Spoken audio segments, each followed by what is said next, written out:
Hello, everyone, and welcome to the latest episode of Market Bites. It is the 15th of April, 3:15 here in London. We still, for now, have to say the exact time, I think. Even though markets look a lot better than they have in a long time, by the way, I think we're still in a headline-driven market, and things can change very quickly. Before we get into all of that and the current state of play, I'm joined by our dream team again. So, Neja, first of all, how are you doing? I'm doing well, thank you, Sam. Of course, markets are doing better, so I feel better as well. It's nice to see that we are close to all-time highs again. How are you guys? Yeah, very well. It's funny, isn't it? Just how quickly we've been for the S&P 500 almost 10% down, and then you fast forward a couple of weeks, and you're nearly at an all-time high. When we finish this, it could be, for example. So yeah, it helps the mood. Brett, how are you doing? Yeah, the market really helps the mood. In the US, for those that don't know, April 15th is also tax day. So, depending on which side of the scale you fall on for that, it's either a great day or an awful day. So, Yes. Well, hopefully we can bring a bit of cheer to everyone's day wherever you are. I'm actually just gonna bring up in front of me the S&P 500 just to have a quick look at exactly where we are at the time of recording. We're up a little bit, and like I said just a moment ago, we could finish this podcast episode and be at an all-time high. We're on set, on course for 3 positive weeks in a row. We haven't had that for a while, and from the low that we had in the early hours of the 2 and a bit weeks ago, we're already up nearly 11%. So yeah, a decent sized move, and those people that took that route of saying, okay, if we get a 10% correction, I'm going to get in, they're laughing right now, aren't they? It is funny what just a couple of positive headlines and a couple of weeks can do to things out there. Do you are you both of the view at the moment, with what we know, that worst case is averted and that low at least is in for now? Neja, do you feel, are you sitting here positive, or are you still a little bit worried in the back of your mind? I I'm not allowing myself to be too positive. I am positive on a short term. I think that the biggest reason the stocks are pushing back toward all-time highs is obviously this geopolitical relief. Because yeah, there have been talks, and there are assumptions that talks will continue. So all of that really helps the market. But then there is also inflation relief currently. We had the softer than expected producer price report, and this is like kind of helping the idea that inflation is not spiraling forward from here. And I think that also we are just entering earnings season. So especially from financial sides, from some big banks that are already reported, we saw that they beat expectations, and they also, some of them topped the estimates. So all of that also helps the market. And I don't know. For now, it seems like market is putting together a very friendly short-term combination, less geopolitical fear, lower inflation pressures, and also resilient earnings. So all of that seems to be helping, but I'm not that sure. I know that only one headline can change the story completely, and we would be back in more red numbers. But I will focus on positive side. For now, everything seems to be going well, and I will stick to that. As you should. I mean, I do a webinar for our Diamond Club members every Monday with Lale, and I did a poll which I'm just about to bring up. And bear in mind, this is Monday, so we've had you know almost 2 days since there where the market has continued to go higher and brushed everything off so far. But I asked a question around oil to people, and there was about 200 people that answered it. Do you think the top is in for oil? Only 21% of people at the time said yes. 60% thought no, which would lean towards this situation, the geopolitical tensions worsening from where they are now, I'd imagine. And then 19% had said they had absolutely no idea. So there was, I mean, on one hand, if you're bullish, you like hearing those type of things because not everyone agrees with you, and then there's room to go, more people to convince, and the market can push higher or lower depending which market you're looking at. But it was interesting that there was still quite a lot of people, more than half of people that we spoke to, that essentially thought oil was going to see another high this year. It doesn't look like that's going to be the case now, and equities are in touching distance of their all-time highs. I spoke with my brother, who works in finance, but he's a long-term investor, but had a bit of cash, and he's been waiting to try and time a dip. And if you've been trying to time the dip in the S&P 500, thankfully he actually timed the bottom, thanks to me, last April. But it sort of grinded higher for a number of months, didn't it? If you remember, the S&P 500 had a little bit of a period in July where it looked like it could maybe top. It didn't. Similar for October, dropped like a few percent and then went higher. So anyone waiting for that sort of 10, 15% dip, it just looked like it was never going to come. It did, and thankfully he timed the bottom of the market perfectly, but he didn't get in his whole position. And I imagine there's quite a lot of people out there that might have averaged into a few positions, or individual stocks might have been at a discount, so they got in. But there will still be a lot of people out there sitting in cash, and now suddenly we're back to all-time highs again. So it psychologically, Brett, for those people that have maybe missed out, it's probably quite tough, in fairness, isn't it? Where we're now back to the highs of the S&P 500, but not all sectors have recovered, have they? No, I think that's key too to highlight. I mean, the S&P, I think we're up 9 out of 10 days now, not including today.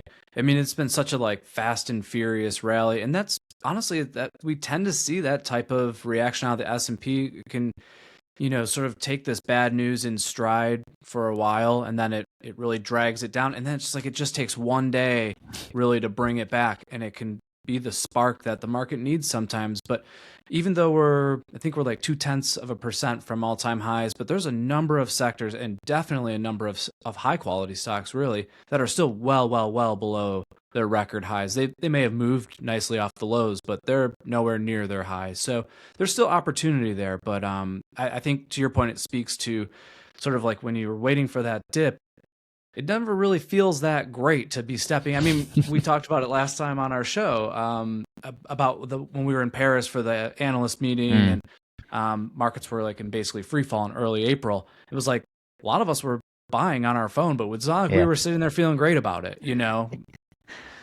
Yeah, no, it's exactly that. And sometimes it is a case, isn't it, to sort of, being invested and understanding that, it's you having a sort of a long-term view, and if you get those opportunities, 10, 15%, you sort of get into it, and as long as you're holding for the long term, statistically you should be fine. Right, we've got actually quite a bit to go through on this episode. For those that are on YouTube, I'll timestamp everything so you don't have to listen to things you don't want to, but we'll have a quick look at the earnings. I mean, some of the banks have reported, ASML as well. We've got Netflix tomorrow after the close. There's been some headlines in and around Snap chats as well. Snap that are up in early trade as well. We'll briefly touch upon a company called Allbirds. Some people may have heard of them as a sort of a footwear company, not anymore. And then LVMH have also reported. I've got the interactive map on Finviz up, a great website. I'm sure many people use it. It just shows the earnings day performance. So JP Morgan pretty flat, 0.82% down. Bank of America up 1.5%. Citi up 2.6%. Wells Fargo down 5%, but MasterCard up 4%. Morgan Stanley up 4%. It's mixed, I would say. If anything, maybe a little bit more positive on that initial reaction. Obviously, there's still plenty of companies to report. But Brett, what have you made from it? Any sort of commentary stuck out for you as well? Yeah, I think it's the market rally is really interesting. How we've had basically this steamrolling rally back to the upside right into the start of earnings season. It kind of puts the market in a, I don't want to say precarious place, but it's either it's put up or shut up time in terms of this rally. Either the earnings are going to confirm this recent rally and we're going to power to all time highs, or it's going to be a reality check and say hey, some of that sell off was warranted. for how this is impacting consumers and businesses. So far, we're not really hearing that, though. Like, I feel like for me, JP Morgan's Jamie Dimon is usually like the economic insight guy from the bank sector. Like, what he says is, it's taken very literal from the investing crowd because he's been at his post for so long. JP Morgan's the biggest, best run bank. It actually didn't come from him this time, I don't think. First of all, comments from JP Morgan that stood out to me were from Jeremy Barnum, who's their CFO. He had a couple sentences, but really it was actually Wells Fargo's CEO, Charlie Scharf, who had 5 to 6 paragraphs, I'd say, of really, really deep insight, both economically, labor market related, and consumer related. And for those that don't know, Charlie Scharf was also the CEO of Visa. So he's like very in tune with the consumer, their spending patterns, their behaviors, how certain conditions like rising gas prices affect them. I won't read everything Charlie Scharf said because it will be here for another 20 minutes. But if those people do want to go listen, it's like 8 minutes into the start of the conference call. It's very early on. Probably takes a couple minutes to listen through, but I think it's really insightful. All that to say, a couple lines did stand out to me. First, JP Morgan, and I'm reading these word for word. JP Morgan's Jeremy Barnum said, speaking of the consumer, it all looks consistent with prior trends and they remain fundamentally healthy. The biggest single reason that the consumer credit performance remains healthy is that the labor market is strong. So JP Morgan's opinion is that the labor market remains pretty strong in the US. And that basically right now at the end of the day, the story remains the same, which is a resilient consumer that's doing fine despite higher gas prices. Now, that was pretty much echoed by Charlie Scharf.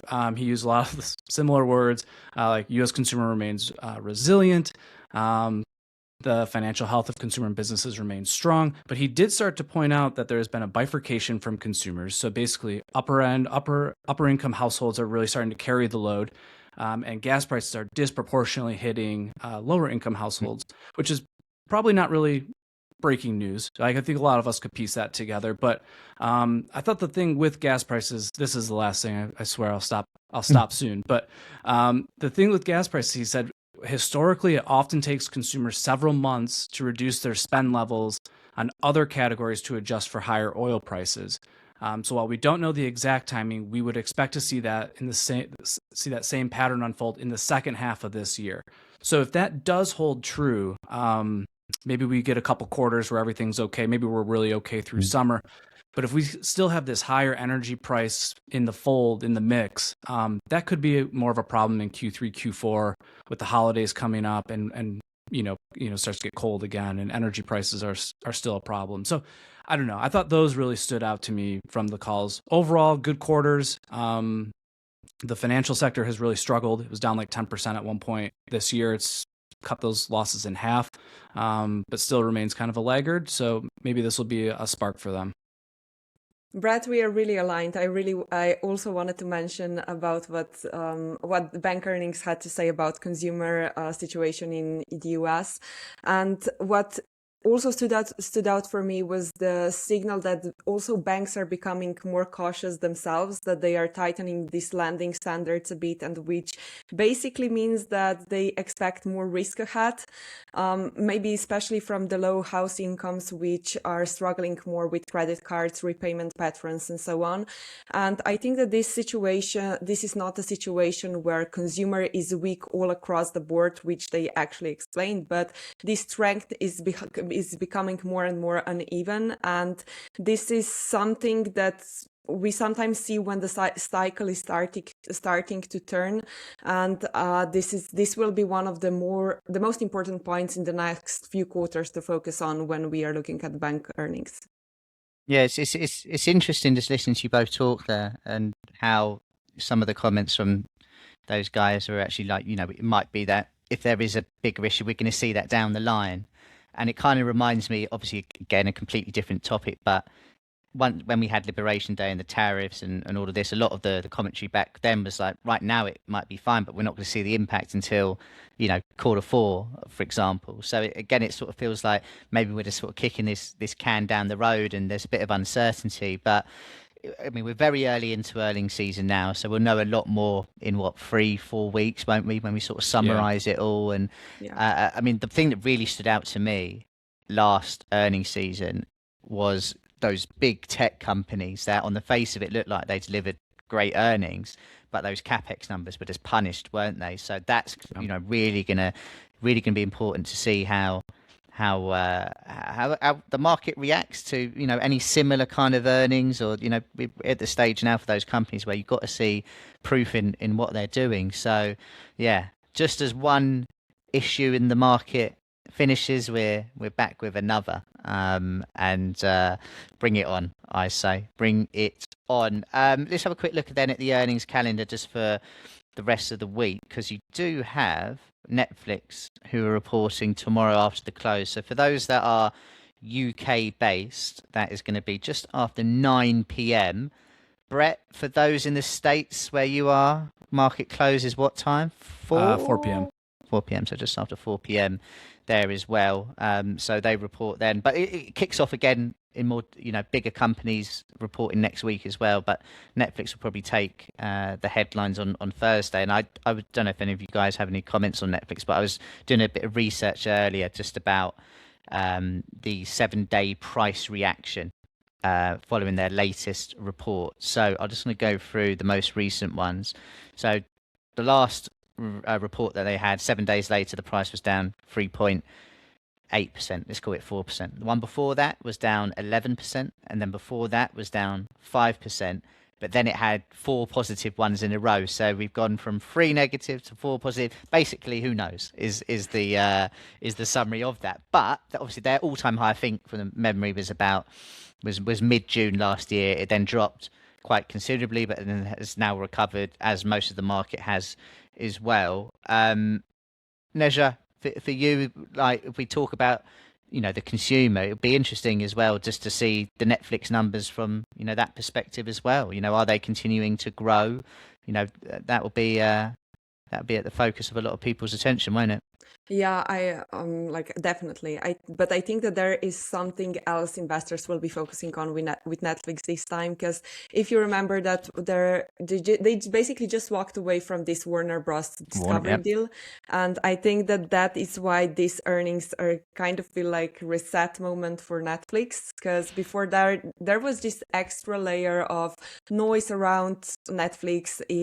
Is these deals going to get through or not? And now they stepped away, and the investors, I think they will go back to focusing on their core business, which honestly there is the most value that they are getting anyway. So I think that it will be much more focus on their core business, and it feels like this back to business moments, because investors wants to hear that about management, about how they're using their freedom and how they are planning to invest on forward. And also what I'm looking forward to is what they will do with advertising, which I think that they're not getting full potential out of it yet, but there is a big potential there. And they're also focusing on live events as well, which and live events, advertisers love live events, and I think that there is a huge opportunity there. So I think that there could be some interesting news from their earnings. But anyway, the stock is already up 13% year to date.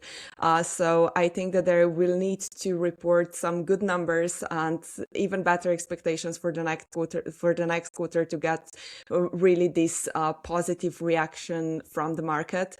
Because I just took a look at the implied move, and it is around 6%. If I remember correctly. So yeah, there could be a decent reaction on the market. Yeah, looking forward to that one. I actually watched a live event on Netflix on Saturday. A British heavyweight boxer. Some of you listening will of course know Tyson Fury. He was fighting at White Hart Lane, which is the Tottenham Hotspur Stadium, and yeah, I think the live shows that they do are a big part of the business. I think the American Jake Paul was fighting Anthony Joshua, wasn't he, back in the last year, and did pretty good numbers. And before that, Jake Paul fought Mike Tyson, which just sounds mental to say out loud, but I think that did pretty good numbers too. So yeah, clear part of their business strategy going forward. Quick quiz question for both of you and then everyone at home as well. I will reveal the answer. What, in terms of market cap, no cheating either. I would have got this wrong, I think, personally. Netflix, in terms of biggest companies in the world, where are they? Brett, you can go first. No cheating for either of you. And everyone at home have a guess as well, because I will reveal the answer after you two have a guess. I would say, I'll say 17. 17. By the way, that's what I would have gone for that as well. So Neja, the clue is I would have got it wrong. Does that mean me and Brett have gone too high or too low? Oh my gosh. I would go, let's say 20. Well, you're closer than us. 25. 25th No way. biggest company in the world. 25, just below MasterCard, Oracle, Micron. But yeah, there you go. A little bit of pub quiz for everyone there later on. Right, let's have a quick move on. I mean, I was on X last night whilst also watching the football, and I saw there was a rumour going round about Snap layoffs. The rumour actually last night was that they were going to get rid of 50% of their employees, and which was pretty unbelievable to read that, and turns out that wasn't true. It was 16%. They also did a couple of revisions and outlooks and all of this kind of stuff, but their stock jumped because of it. And it's weird, isn't it, Brett, when you see these kind of things where a company gets rid of a portion of their workforce and it goes up. When I first got into markets, if someone said, right, the company is getting rid of 10, 15, 20%, what do you think is going to happen to their share price? They'd be like, goes lower, right? But that isn't the case at the moment. It's crazy, isn't it? I think there's a few things that it just doesn't quite make sense. But at the moment, they're 6.5% up today. I think earlier it was closer to 10. But it's not the first time we've seen layoffs. I mean, we talked about Block recently as well on the podcast. They put it down purely to AI. But I imagine we're probably going to see similar kind of stories like this over the next sort of few months as well. Brett, do you reckon? Yeah, I mean, layoffs, especially as traded into these firms on a bigger and bigger basis, we'll start to see layoffs and shakeups. I mean, I don't think that's going to surprise too many people. You look at something like Snap today, or I guess you mentioned Block before. I mean, a lot of these layoff moves, these catalysts they're like short-term in nature, right? Because it is a short-term catalyst.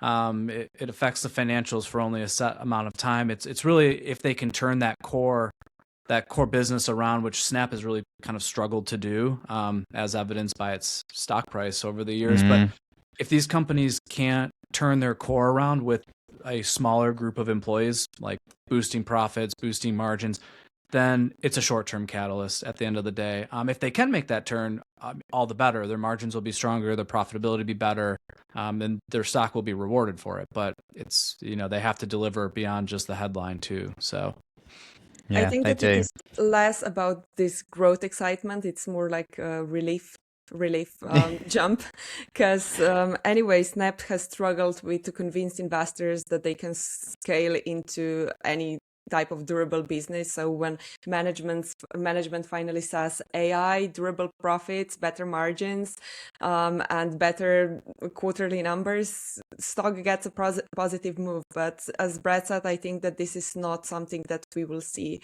It's not something that will be durable. And the catch is that it doesn't even solve their bigger issue, which is competing against much larger ad companies like Meta, Google, and proving that they can even grow consistently. So I'm not that positive about Snap on the long term. Yeah, you know what? It's a tough industry. It seems like it doesn't seem like it is on the surface. It doesn't feel like a hard industry. Like it's a high margin business.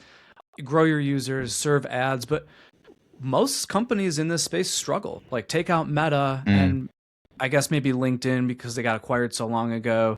But you look at like something like Twitter, Snap, Pinterest, all of these names have struggled to do well over the long term. Meta's like really the standout in the space, and they have done very, very well historically. The scale means a lot in this business. Yeah.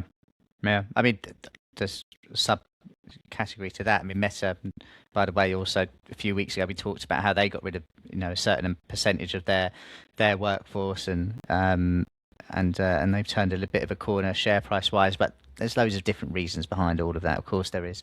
Right, another company that has gone higher today, and luckily we're not going to go into too much detail on this because, quite frankly, this story is crazy. We'll have to get the exact share price up in a second, but I'll read out what I saw on the wires earlier. Allbirds executes 50 million convertible financing facility agreement, and following its prior announcement that it has entered into a definitive agreement to sell the Allbirds brand and footwear assets to American Exchange Group, which intends to continue to build on Allbirds' legacy and deliver compelling products to Allbirds customers.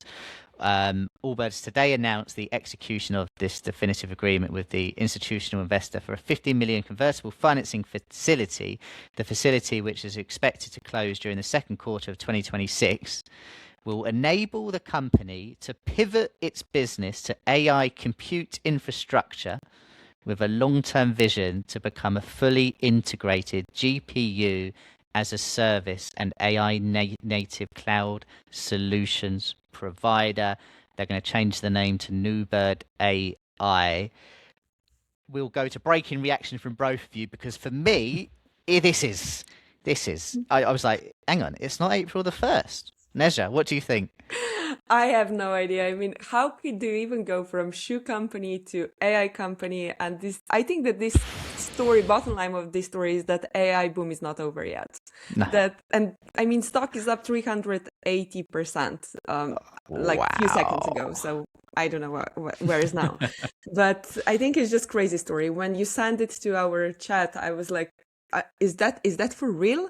Yeah. I really had to check it out because I couldn't believe what I was reading. Yeah, it's made to, I mean, when I messaged my friend who's not really involved in markets, but he likes his company stories and has heard of Allbird, and we talked about, how they were once valued in, way higher than what they are now, and obviously that's come a lot lower. So I sent him the screenshot of what I saw, and I said it's up now 180%. As you said, Nezha, it's now up 383%. But he was like, well, the stock must have been absolutely battered, because to have a move that big, it must be at a very low base. And he was completely right. Their share price has just been decimated. But Brett, I mean, can you put this into words, or is this just like, mate? Could we look back in 5 years' time and be like, wow, what a genius switch? Or right now, is it as mental as it sounds? I mean, it's as mental as it sounds to me. I don't follow many consumer turned technology brands, but this reminds me of like sort of like the heydays of like when AI, when the word bubble is being thrown around a lot with these names, and like these like biotech companies you never heard of are throwing AI in their name or in their descriptions, and the stock would go up 300, 500%, whatever. And then I don't know, you never heard from them again. That to me seems like, well, we'll see, but who knows? Yeah, it'd be interesting to see if there was any inside buying on the close last night in anticipation for a 400% move overnight. Absolutely insane. I'm sure a lot of people made a lot of money off of that. Right, we're probably a little bit out of time, but we'll just wrap up with ASML. Seemed pretty positive from what I looked into.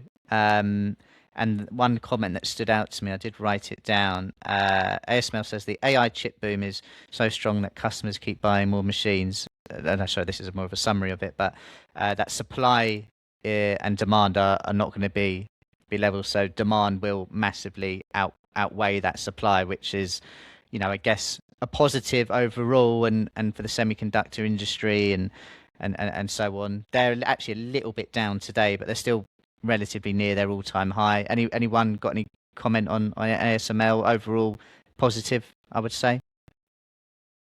Brett, would you like to go first, or? Sure. I would just say that the demand within the space remains very, very strong. And that's not just an ASML read through. That's listen to Broadcom, listen to NVIDIA, and don't necessarily, I guess what I'm saying is when you listen to the companies and you look at the results, the demand is strong. when you look at the stock prices or the sentiment, it doesn't always have the same read through. ASML a year ago, nobody wanted to own this stock, and it was still a phenomenal firm. Today, the stock price is more than doubled, still phenomenal. Yeah. Also, I think that if you take a look at the numbers and where the demand is coming from, that there is a high demand from Taiwan and South Korea. I think that there is telling us that there is also a huge demand in memory, which is even more proving AI story behind it. So I think the only risk for them could be China, but even with all of the other outstanding demand for their products, I think that they could overcome this issue. And as Brad said, we saw where stock was last year, and the company was still a very solid performer.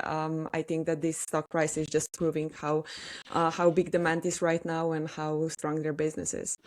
Yeah, I think that's the main takeaway. And final thing, before we wrap it up, LVMH, they had their report out. I mean, their 5-day performance is exactly flat, actually, as of the moment. They did sort of mention a little bit about the Middle East and some of the weakness there and worries there. We're probably going to hear a lot more of that over the coming earnings season. So something just to bear in mind. But the fact that their share price didn't get hit, I think, is a bit of a positive there as well. Of course, they're near multi-year lows at the moment, also bouncing off where we were in sort of June last year, but this is also where we were trading if we go back sort of 2020, 5-6 years ago. So a fair old move lower from the all-time high that we had back in 2023. Brett and Nezha, as always, thank you very much.